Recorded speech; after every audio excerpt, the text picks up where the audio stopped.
is one of those weird topics. It's a little hard to talk about without dipping into exposition. And where do we draw the line?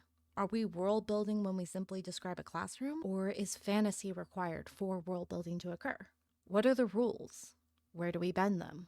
Where do we break them? I honestly don't think I could have found a better guest to help me talk about world building. So, without any further ado, here's my interview with Henry of The Closer Look. So, you've got a rather large YouTube channel with quite a few writing clips. Before we get too far into the interview, I know some of my audience is going to be kind of curious how you got started in that. I started. I once did a gaming channel, and this was like starting like 20. No, I was about 14 when I started. So this was ages ago, and I did that for years. Went really terribly, and I was trying very hard to quote unquote make it on YouTube, and it didn't go anywhere. I was like, screw this. I'm just gonna like do it as a hobby now. And like, what's something I'm passionate about? Oh, film. And I made a video like what was it? It was how to make how to make a great villain. That was it. And I was used to getting like a couple hundred views per video, and that one like got like over 1 million. I was like, oh, okay, I guess this is meant to be. And so that's where it started. And as incredibly cliche as it the whole like follow your passion thing actually worked very well for me. No, I've definitely seen that even in my own life, so I feel you there. Now, you've been doing this for a little bit longer than me. For anyone who maybe is considering starting a video essay channel, what do you think your advice to them would be? It's a tricky one. Is like, so I did do a video ages ago called like how to write a video essay.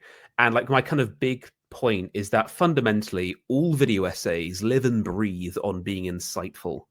And so what you want to do is try and find a domain where you are an expert at something. Failing that, well, the issue is so when I started The Closer Look, I truly knew nothing about writing. I started off from scratch, but eventually kind of built up the knowledge base. And I'd argue that my videos only started to become good once I actually was delivering interesting insight. And it took me a while to sort of like learn enough to be delivering that. So I'd say start now. First of all, you don't need to be a genius to do it at all. Just start getting that experience in. But whilst you're starting it, you want to find like a niche of knowledge that you are just incredibly well versed at. One example that comes to mind is I can't remember the name of the channel, but it's like two therapists reacting to cinema, and we've all seen the channel. I can't remember the name of that particular channel, but I know what you're talking about. Yeah, I'll make sure to screen grab and stick it on here for us. Yeah, it's like two therapists react and stuff, and that it's kind of video essay-ish, but it's like this is like they're talking about therapy through the lens of cinema, and it's very interesting to learn about that stuff because that's their expertise. And so find something you're an expert at. Failing that, find something you're really passionate about, and just start learning about that thing. And just pick a domain, and that's my big advice, really. So normally when we talk about world building, and you and I discussed this a little bit before the interview even began, it's normally like Lord of the Rings, Star Wars, sci-fi and high fantasy. We don't really get into the contemporary topics as often. Why do you think that might be? Why is the zeitgeist of sort of advice around world building around fantasy and sci-fi? Yeah. Well, I would say that world building is more integral to those genres. You fundamentally can't do fantasy and sci-fi without having a great deal of world building. But a contemporary story, you don't necessarily need that. It depends on the story, I suppose. It does dominate the zeitgeist. You've ambushed me with a very deep question, actually. I think it's because the people who are seeking to write world building are generally doing it through the context of sci-fi and fantasy, and so they're looking specifically for fantasy and sci-fi world building. There's a YouTuber I'm thinking of called Jed Hearn, who every single video he does, it's about like fantasy and like in the world building, but these like general writing advice tips, but his entire shtick is just marketing it just towards fantasy. He'll say like fantasy names, fantasy world building, and it's working well for him because there's a very high demand for people just wanting to learn the knowledge about fantasy world building specifically. I'm absolutely sure that world building is a factor in contemporary stuff, even if we've got like little like paranormal magical elements and stuff. But I think it's just like literally a supply and demand thing. That makes a lot of sense, and I love that perspective. And it's definitely something I noticed in some of the clips that you and I've picked today. Like you picked one and I've picked two. But it is kind of interesting trying to explore this topic without the entire world of the world building. And sort of getting into that, if you want to just dive right in, we can start with our first clip from COCO.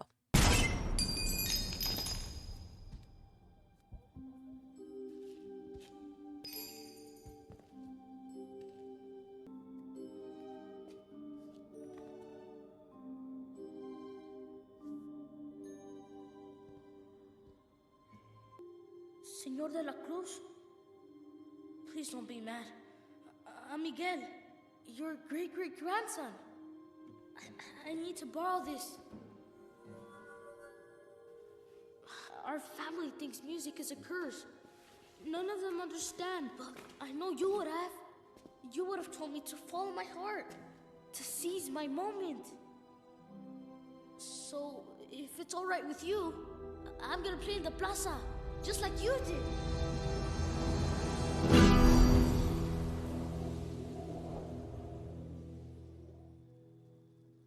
It's gone. Somebody stole De La Cruz's guitar. The windows are broken.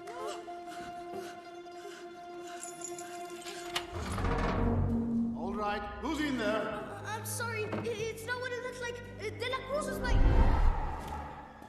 There's nobody here.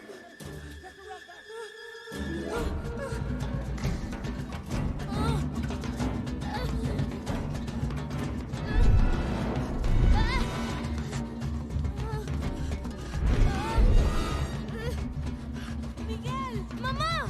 Miguel, come home. Where are you, Miguel? Dios mío! Little boy, are you okay? Here, let me help you. Thanks.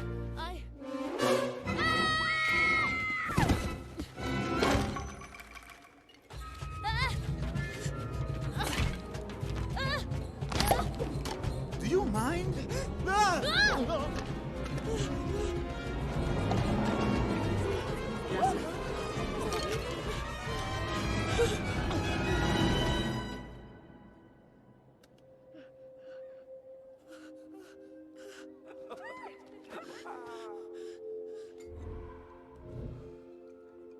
Look how big she's getting.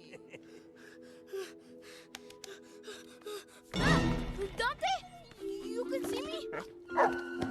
Wait, what's going on? So I haven't actually watched the film before. This is the first my first exposure to this little clip. I already have nitpicks.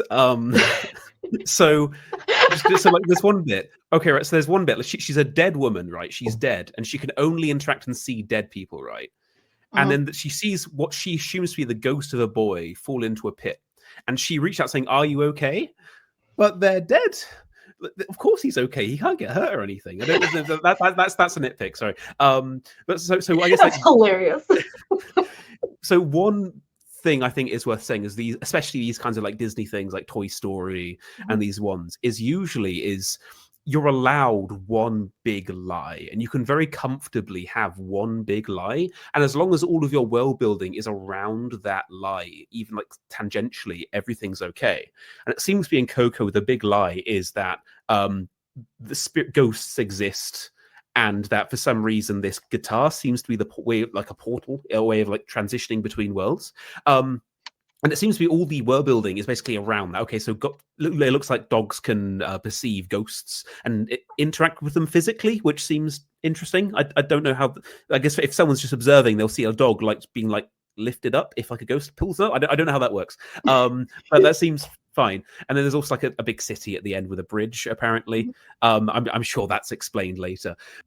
Now, see, yeah, with Coco, I'm kind of on the opposite end of the spectrum. This is one of my son's favorite movies, so I've probably seen this about 30 times this year alone. But kind of getting back to your whole point about the one big lie. So the one big lie for Coco and the magic system, I would argue, is that during Dia de Muertos, I hope I'm pronouncing that right, the veil between the living and the afterlife is very thin, and you're able to kind of cross that boundary. And the reason that guitar becomes such a central piece to this is because it's all about giving back to the dead, and instead he stole from the dead. And that's what kind of brings him unnaturally into the afterlife. Makes sense. I might actually watch the film now, even though I've seen it. I mean, I love this movie. I'm a big crier in general, just with Disney movies, but even though I have seen this one so frequently, it still jerks a tear out of me every bloody time. Oh, no, fair. Yeah, I really loved Encanto. That was a fantastic film. See, Encanto's one I haven't seen, so I guess we're just going to have to trade on this one. We'll swap recommendations. There we go. So, understanding that you haven't seen the whole movie, and we're just taking this one clip within its current context, What's something you would definitely say the writers could have improved upon? We've nitpicked a little bit, but what's one thing that you're really focused on? Improved upon. I'm not entirely sure. Just from the reading of it, so if you like scroll through, so he's got a dog. The dog can perceive him. He can physically interact with the dog. Like the dog like gets on his like thigh at one point. I don't know how that actually mechanically works. Like is the dog in the real world like being lifted by nothing? And then like the dog is walking across this river, so this bridge, and I'm like, how is that working? It's like honestly, if I were like writing this just from this scene, I think it would just be cleaner if the dog so happened to be with the guy when he did the guitar and they both transitioned at the same time, and it just sort of like it would alleviate all of those nitpicks from me. I don't know if that would click with the film at all. This is the only scene I've seen. No, and having watched this, I can say that actually would work, and it would actually make sense with some of the later plot elements. But you're also right, and it's not something I'd really thought of, even though I have watched this so much, that yeah, if animals can cross that bridge so willy-nilly, then why aren't there more animals going across that bridge? These are also really nitpicks. I'm not saying it's a bad film because of this. No, I didn't think you were. I mean, that's the whole point of these conversations, though, is, no story is perfect, and their flaws can make them beautiful, but that doesn't mean there's not more to learn from, for sure. And I think that's also something you could definitely learn of value, just for editing's sake, because a lot of times when we're writing, we're not paying attention to those little details, and it's when you're editing that you kind of finally tilt your head and squint your eyes and go, hey, wait a minute. And I think looking at other people's stories teaches us a little bit more of how to do that. Yeah. And I also wonder why the guitar, because like it's one kind of big, like massive power tip I learned a good couple of years ago that's been very useful for my own world building, is that basically you can make exposition really enjoyable if you build a sense of mystery around that exposition before you give it. And so one example I can see in this scene is when he's strumming the guitar and the guitar is a portal between worlds. I'm already wondering, why is that guitar a portal between worlds? Like what's specifically powerful about this specific guitar that allows it? And I've no doubt that somehow they give a good bit of exposition about that later on in the film, and it's somehow emotionally powerful. But that's the good thing about exposition. Like if you can somehow create a little mystery, a little question that the reader or viewer wants to see answered, and then you later in the film give that little bit of exposition, the exposition is anything but dry, and it's genuinely entertaining to just have that exposition raw because you built anticipation towards it. No, I definitely see your point. I actually recently did another interview with Carl K. Gallagher, and it's actually one of my most watched videos, but it specifically was addressing the fact that, when you're doing exposition and it's just one big lecture, of course you're going to be bored. Your exposition needs to leave a little bit of mystery. It needs to leave some questions open for the audience to explore. Yeah. All right, shall we move on to the next example, which comes from Jumanji, Welcome to the Jungle. Okay. This is what I'm good at, playing video games. Play a game like this, there's gonna be levels. We complete the levels. Spencer, do you even know where we're going? Kinda. Kinda? Oh, that's good then. There's nothing here. What do you mean there's nothing there? It's a map, just like I said. It's a map of Jumanji. Cartography. What's that? The study of maps. It was one of Professor Oberon's skills. Yes, that's right. Oh, so you can't see this, but I can? The characters we chose, we all have certain skills. So there's gotta be a way to access our... Oh! What'd you just do? Strengths. Fearless. Climbing. Speed. Boomerang. Smoldering intensity. The hell are you doing? What just happened? You just smoldered. Weakness. None? How'd you do that? That list? Well, I think I just pressed my enormous left pec. Yeah, it's like the boob area. Let me show you. Get the hell away from me. At least press it in front of us so we know exactly how to... Strengths, karate, tai chi, aikido, dance fighting. Dance fighting? Is it even a thing? Weakness, venom. Seriously. Paleontology, what does that even mean? Study of fossils, I think. That's kind of cool. Says the gorgeous karate badass to the old fossil guy who doesn't have any endurance.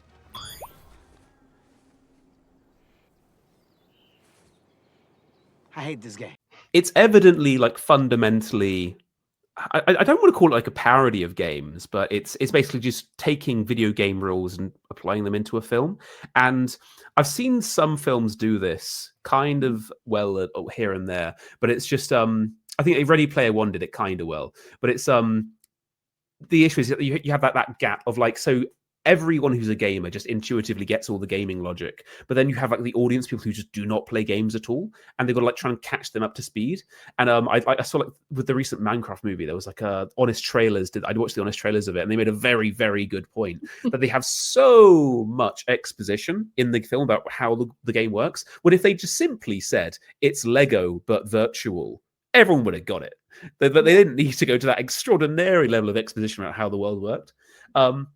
This one specifically, while I like it's one of those interesting things where it's like, in terms of like mechanics, there's a lot to critique. This would clearly be a very bad game to play because the characters are not balanced. Like it looks like Karen, what's her name? Karen Gillan, the ginger one, and Dwayne Johnson look like very fun characters to play, and like the archaeologist and like Kevin Hart just look incredibly boring. This was a very badly designed game of whoever made this game, but it doesn't necessarily mean it's a bad story, because I guess it's kind of like they're going for the comedy angle, and that sort of like that kind of trumps it. It's one of those things where if you're doing comedy, it's kind of like the creation of a joke kind of trumps everything else. So you can kind of break every conceivable rule in storytelling as long as you do it in a funny way. You can do that, which includes this world building being a bit janky and like not terrible. It doesn't look like a very well designed game.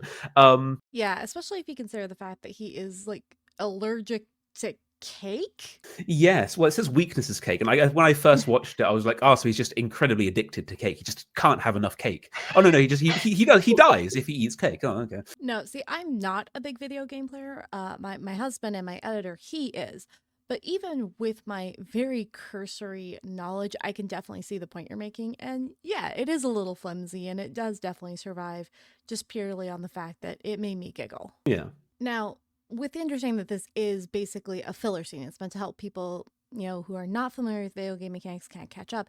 Is there anything you feel like they did actually pretty well, maybe? Obviously, the humor is good, and it's a funny scene. But from a world-building perspective, it does give exposition in a non-boring way, which is in itself a plus. Most exposition is a bit boring. What do they do well? I would say that it's a funny scene. Right. But from a world-building perspective, they're not doing anything that's blowing my socks off exactly. Anything you could think of that would maybe make this more effective and still allow the audience that laugh?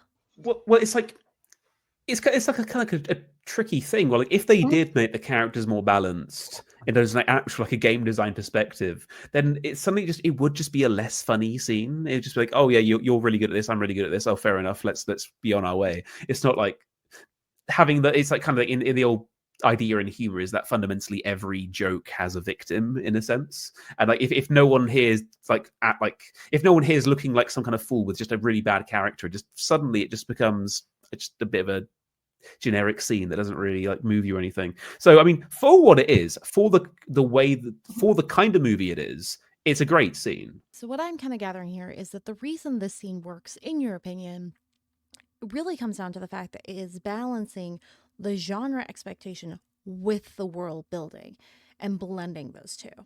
Yeah, in a sense. But I mean, I'd fundamentally say that because it's a comedy and the scene is funny, that in itself makes it a good scene. Because as long as it's a good scene in a comedy, it's like doesn't really matter. It's like one example, like this is a bit tangential to the main topic, but in like Monty Python's Holy Grail, there's a scene where they have really bad pacing, and it's the one where the knight goes into like the nunnery, and like he's trying to be seduced by the woman, and it goes on for a bit long. Anthrax, yeah, that thing's cringe. That's so cringe. It's cringy, and it just goes on for a really long time. And just in the middle of it, they have like all the characters shout, "Get on with it! Yes, get on with it!" And because they use it for a joke, it kind of works. So they break a rule of storytelling, having slow pacing. But because they exploit that for like a funny joke, it works well because it's a comedy, and being funny is always the number one priority in a comedy. No, that's really fair. And I love how we're kind of very easily talking about how even when you're world building, you still have to consider your genre. Like, there's this book, the Misadventures and Almost Epic Tale, a book where he did play a D&D campaign, and instead of like tapering back the zaniness, he embraced it, and it just became this laughable, hilarious comedy with still like the medieval magic system woven in just beautifully. That sounds like an actually quite fun concept. It was fantastic. I really hope he at some point puts it back into print. Quite a few people like try and take their D&D campaign and turn it into a novel, and it usually doesn't quite work, because I know like Malazan by Steven Erikson is a loose adaptation of his D&D adventure, and that actually worked very, very well for him. But it's like, I guess something like the absolute like balls to the wall chaotic nature of a D&D campaign, if you're truly depicting the actual chaos of a D&D campaign, that probably only works if you're trying to be funny with it.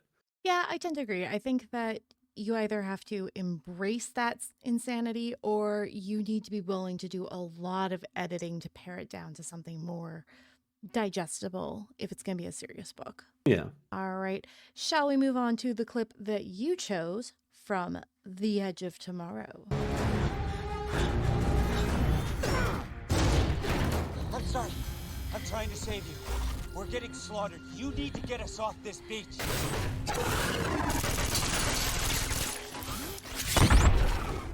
We have to go. This dropship is about to explode.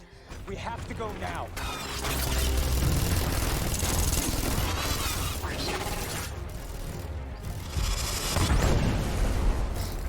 Come on! Come on! The ship is going to explode! What are you doing? Find me when you wake up. What? Come find me when you wake. Basically, if you mush Groundhog Day and War of the World. Yeah, so like Groundhog Day was the first one, and just every other possible story that tries to like do the resetting the day, everyone says, "Oh, so it's Groundhog Day." Like, so that's just become the baseline for it. Right. But yeah, like on Edge of Tomorrow, man, it's one of those films that it's just perfection. Like, it's just a perfect film. I love it so much. I guess why I selected this clip precisely is kind of it captures the idea that a lot of writers make the mistake of thinking that world building is like this detached thing. It's like purely a setting thing, where it's like it exists, it's flavor to the story while the plot goes on. But you can see here that the whole point is Tom Cruise is going back and live by repeating his battle when he meets another character who has evidently gone through the same thing he does. And the moment that's revealed, it doesn't just act as a kind of plot point and create a sense of progression. It's kind of like, it's at the exact same time, it's making the world deeper and progressing the story. And it's one of those beats in storytelling which, like, the more you can do it in your writing, just the more powerful it gets, where the world building is like fundamentally ingrained with the character's journey, and that as we uncover the world, that in itself is just pushing the plot forward. And like, where they're totally intertwined. Like, ultimately, any good story is these kind of elements where they're not. It's not like characters separate from plot, separate from world building, but like all three bound together as one entity in a sense. Yeah, absolutely. And it kind of comes back to what we were just talking about. It also kind of reminds me. So I am a pantser. I know you've done a lot of videos about the whole plotting process.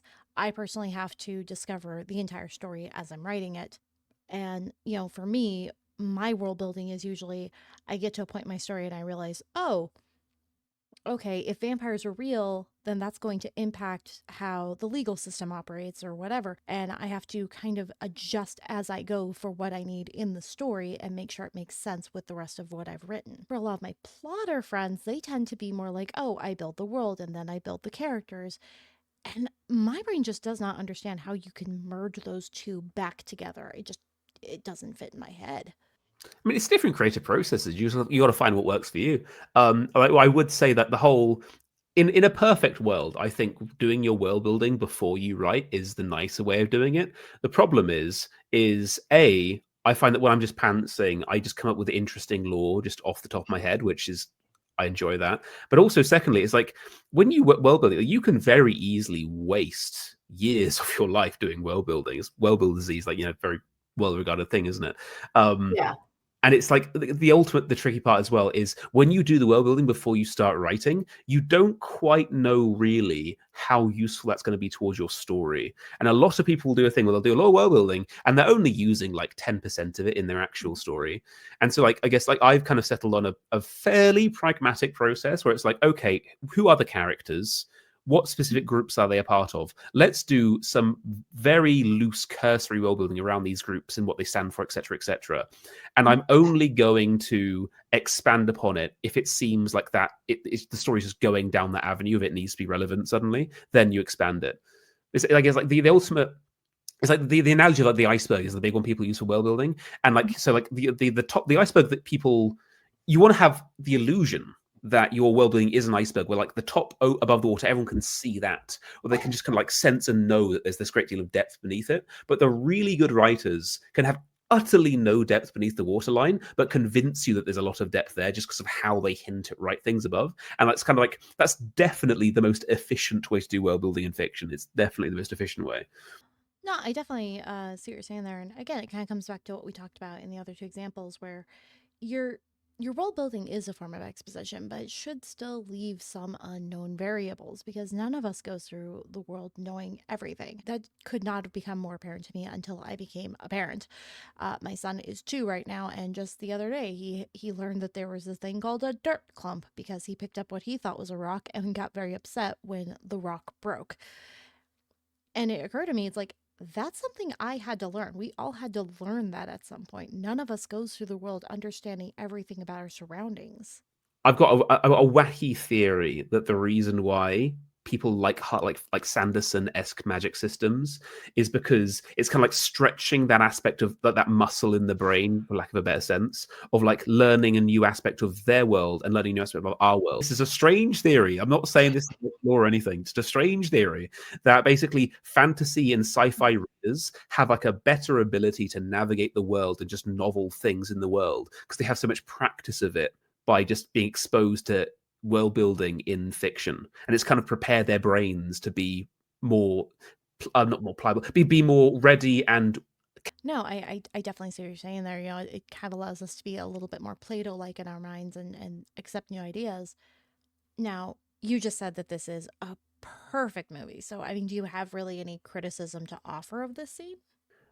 I would say that it's not even a flaw, though it is an aspect that might conventionally be seen a flaw. Is like the big alien monsters are fundamentally, there's no nuance to them. They're just evil monsters. They shouldn't, is like, while that could be a critique, it's not really a critique I'd want to make because the story doesn't need that. It's like it's not about having complex villains, and I guess like it plays into the idea of like a lot of people are trying all the time to have really complex motivations and stuff for their villains and whatnot, but a lot of stories don't call for that. Voldemort worked fine. He's not a good villain. He's fairly two-dimensional, but he worked for the story. This film, like having these evil monsters, it's like, yes, they're two-dimensional and they're not complex as a faction, but they don't need to be because the story's not calling for that. Yeah, I mean, if you look at the aliens, they're not really an antagonist in the same way that, like, even Voldemort, he has motives. They're really just monsters. And if you really want to take a step further, like, a monster is kind of more attuned to, like, if you consider, I don't know, 2012 or The Day After Tomorrow, where there isn't really a true antagonist. There's a force of nature coming that is going to doom us all, and that creates the conflict. And I think that's kind of the same for the aliens. Yeah, absolutely. I guess like one of the things those two films in particular represent is that, quite interesting, is that fundamentally your story doesn't actually need a villain or an antagonist. It really just needs a character who has a goal and has difficulty attaining that goal. And that's fundamentally all a story needs, really. Villains are optional. I think a big thing we're, getting at here is it needs to match the story. It needs to match the tone. And again, coming back to what we've been talking about this whole conversation, it needs to match the genre. I guess like tangentially around that, like it is kind of important that the character's attitude is correlatory towards the severity of the goal. An example is the recent Last of Us show. Well, very, very light spoilers. But basically, Ellie wants revenge in both the show and the game. And in the game, she's very, very like serious and like non-jokey all the way through. And in the recent show, they made her very jovial and smiley. And like she's wanting revenge for a very serious thing. And basically she's just doesn't exude it. It's like the goal is incredibly serious. Her motivation is really serious, but just her attitude is like basically giggling around and like having fun. And it's like a total dissonance. A human just wouldn't act like she acts in that show. Interesting. I honestly, I haven't played either of the games. Like I said, I'm not a big gamer, but I have watched the first season, and I do know that there was a lot of criticism around the second game and Ellie's character and just not being very sympathetic with her. I wonder if that was the showrunner's attempt at maybe trying to correct for that, and it just... Yeah. Well, I mean, fundamentally, that's a whole other topic. But likability is a bit of a myth, really. Lots of characters aren't likable, but you still follow them. I would say that the game, for all its faults, had a very bold artistic vision, and it made no compromises on the road to that vision, which in itself is quite admirable. The show, it was. You could just feel the trepidation of the writers, and it was filled with compromises. And the fact that the game unabashedly just pursued the artistic vision, and the show pursued the same vision, but just like was constantly cutting corners and constantly trying to find ways to make Ellie a bit likable.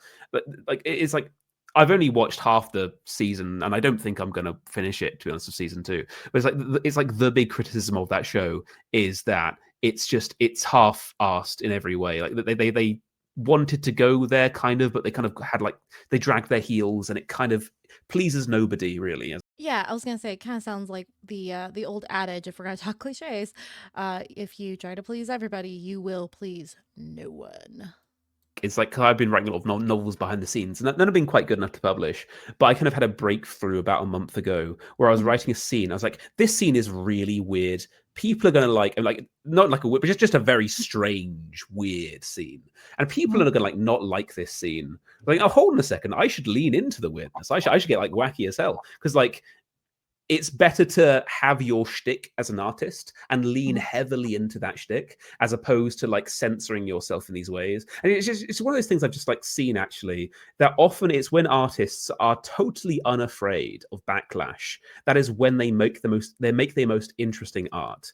Naturally, they will get backlash because they're not afraid of backlash. But I think like if all artists were constantly unafraid in that way, we would just have way better quality art all over the place. Well, especially when you consider the function of art, because obviously art has a form. We enjoy art. But if you think about it functionally, you know, it is partially the glue that binds society. It's part of our culture. Well, it allows us to talk to our neighbors, even if we disagree about politics. That's definitely true. I would say that art's more than that. I would argue that it's a far more general thing, that art is about uncovering truths, whatever those truths might be. And I think any kind of definition of art that's more specific than that, you can suddenly start to find examples of it that it like kind of like break the definition. Artists use lies to tell the truth, while politicians use them to cover the truth up. Thank you so much for your time today. This has been amazing. I always like to ask my guests at the end, if there was one thing that you could tell a new writer, like you actually had a new writer right in front of you, could sit them down and give them one piece of advice to cut through all the bullshit they're going to find online, what do you think that would be? There's a channel called EH Drake that does some really good videos. Aww. They should subscribe to them. Oh, please, you're too kind, really. Look at me, I'm turning red. But also, in terms of like the big piece of advice that I give out, it's too many people try to make great stories and art right out of the gate. And it's like, I'm writing my first novel. It has to be brilliant. And pretty much every writer I've met does this to some limited degree. And it's quite a toxic pressure to put on yourself. It's like, oh, so let's say that you're going to carve a marble sculpture. It's your first ever time doing it. You're not going to make David. You're just not. You're going to crack it. You're going to screw up a bit. And it's not necessarily a piece of actionable advice. It's a mindset shift that every new writer should adopt. Don't try to be a master, be an apprentice.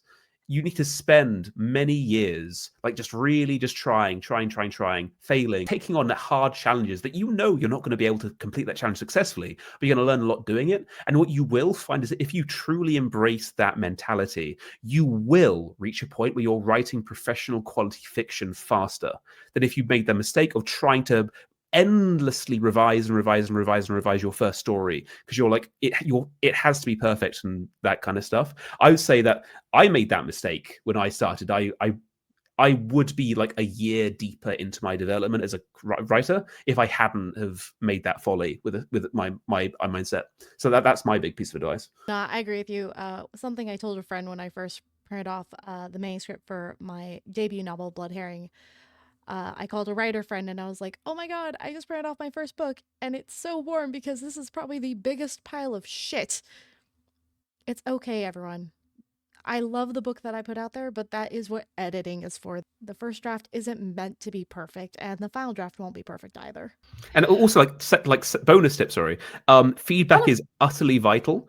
And like I can't remember the name of the book, but it was a very interesting book that basically was talking about it was like hard versus kind learning environments, and basically the kinder the learning environment, the quicker you'll learn anything. And basically the thing that dictates a hard versus easy or like kind learning environment is how quickly you get feedback on the thing you've done. And so what writers often do is they unknowingly make it an incredibly hard learning environment where they'll write a thing and it's not until like over a year later that they actually show it to another person. Sometimes they never show it to another person. And like fundamentally, if you're never getting feedback on your work or you're getting really delayed feedback on something you wrote ages ago, you will develop way slow as a writer for it. It's as hard as it is. You kind of like try and join a writing group if you can find one near you and share your work quite soon after you've written it. And like that is again another way to sort of catalyze your growth and learn faster as a writer. And hey, if you're somebody who struggles with finding a writing group, both the Closer Look and I do have free Discords. I will make sure that those are in the show notes.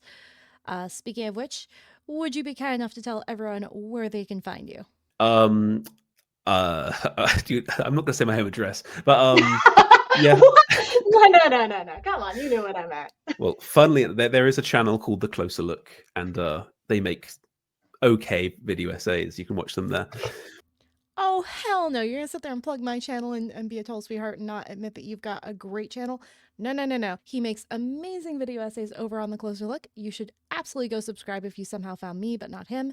Literally, he is one of the links I share for new writers who come up to my booth. Thank you again so much to Henry from The Closer Look. All of his links will be down below. Despite all his modesty, let me tell you, the guy is amazing and you should absolutely be following his channel. If you want us to keep supporting these interviews and video essays, all you have to do is hit the like, share, comment, and subscribe buttons. They make such a huge difference. And please make sure to comment down below with your best practices when world building. We love those lively discussions, even from the haters. But if you'd like to support me more directly, you can always check out the first 4 chapters of my vampire buddy cop mystery trilogy, The Blood Herring Chronicles. You could check out the audiobook either on YouTube or Spotify, or head over to ehdick.com for a free PDF file. Thank you so much for joining us, and happy writing.